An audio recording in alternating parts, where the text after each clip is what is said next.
How's it going, YouTube? Roslyn here, back with another Shin Megami Tensei V Vengeance video for you, and today I'm going to be going over the demons that I use the most from the early to mid game on the hard mode difficulty. I've done a couple of videos like this in the past for other games, and you guys have seemed to like them, so I figured I'd do another one for SMT5 Vengeance. And just like with those videos, the format for this one is largely going to be the same. Basically, I'm going to be going through the compendium and pulling up the demons I use the most, and then talking about why they were staples in my party. Now, for those of you who are new to this type of video of mine, it should be noted that there won't be any fusion recipes shown in this video. And there are really two main reasons for this. The first is that this is mainly just a showcase to give you some ideas of demons you may want to use yourself, or just to give you a little bit of insight into my thought process around the demons that I choose to use. And then the second reason, and really the more important reason, is that none of these demons really need any complex fusions to make. I made every single one of these demons without actually trying to figure out skills to pass down. I just took the demons I had, fused them together, got what I got, and then any other skill I wanted, I just used essences that I was able to find from loot around the world. So as long as you're proactively exploring the world and collecting all the items, you should have no issues recreating any of the demons I showcase should you want to. Anyways, that's enough yapping, let's just move on to showcasing these demons. First up is Neko Shogun. This is actually a really great early demon with access to Dia for some healing and Rakunda for debuffing your enemies so you can deal more damage to them.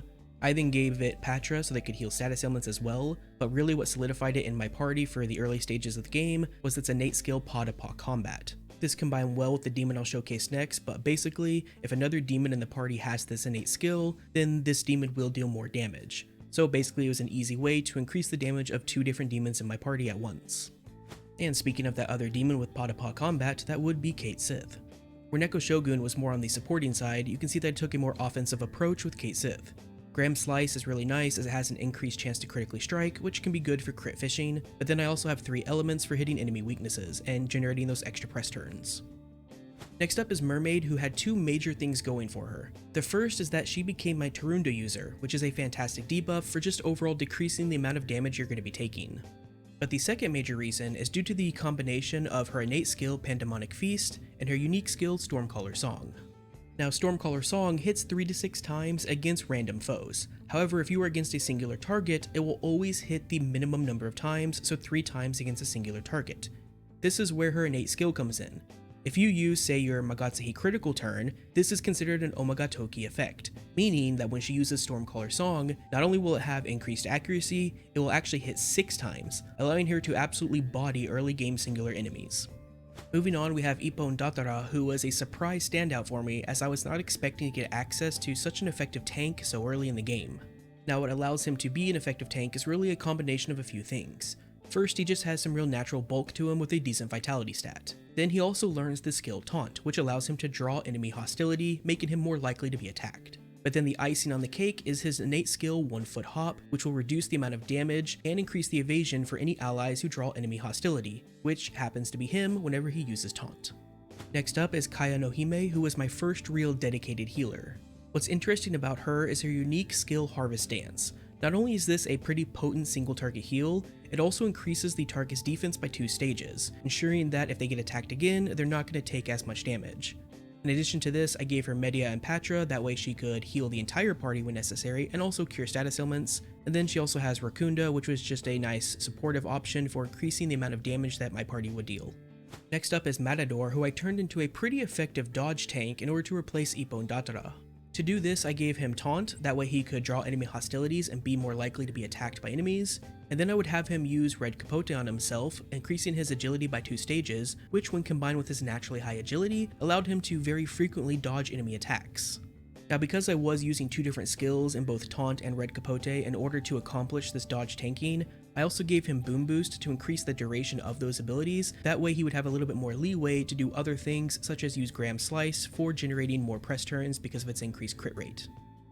Moving on, we have Daisojo, whose skill set might look a little familiar if you've seen my Daisojo build for SMT3 Nocturne, as I did try to recreate that as best I could. So essentially what we have here is a Daisojo that can be a self-sustaining main healer. To that end, I gave him Diorama and Medea so that he could heal the party, and then heal Pleroma in order to increase the amount of actual healing he was doing.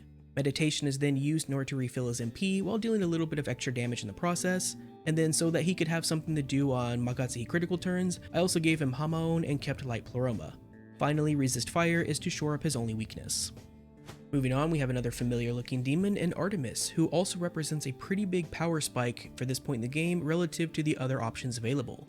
Her unique skill, Astral Saint Strike, is absolutely fantastic, hitting 15 times against random enemies, or if there's only one enemy, 15 times against that one singular enemy.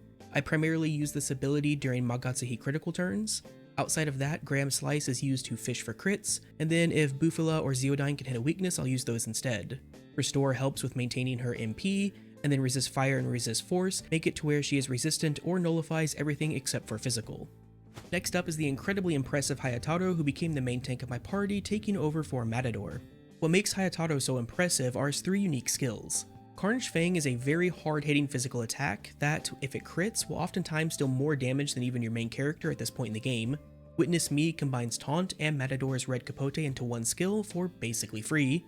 And then Sun's Radiance is an incredibly potent heal that can heal not only Hayataro or another target ally, and it cures any status ailments on them. So basically he is a tank that can deal a lot of damage and also help out with some off healing. Now as for the 4 different resist passives I put on him, Wind and Dark are basically mandatory as he's normally weak to those, but then I also just gave him Fire and Ice, that way if he does take damage, like if he doesn't dodge something, he basically resists everything except for Elec, which he absorbs. And finally, last but certainly not least, and let's be honest, you probably saw this one coming, but we have the outstanding healer in Idun. Idun is actually so good that if you wanted to, you could use her for the entire rest of your playthrough, as at least in the original SMP5, she wasn't outclassed until you get another healer at the very end of the game. I say at least in the original SMP5 because here in Vengeance, she, well, that's a topic for another video. Either way, she's still fantastic, and the build I'm using here is the exact same build that I used in my video that I made for her for the original version of this game.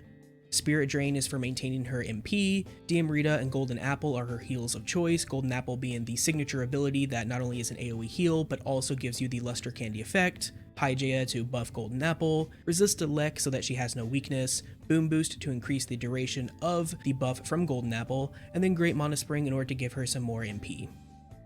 And that'll do it for this video going over my most used demons for the early to mid game in Shin Megami Tensei V Vengeance.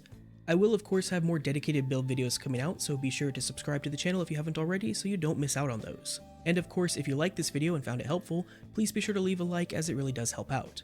Also, if you have any questions about SMT5 Vengeance or any other game that I cover, feel free to hit me up over on Twitch at twitch.tv/RoslinGaming or my Discord server, both of which are linked in the video description below.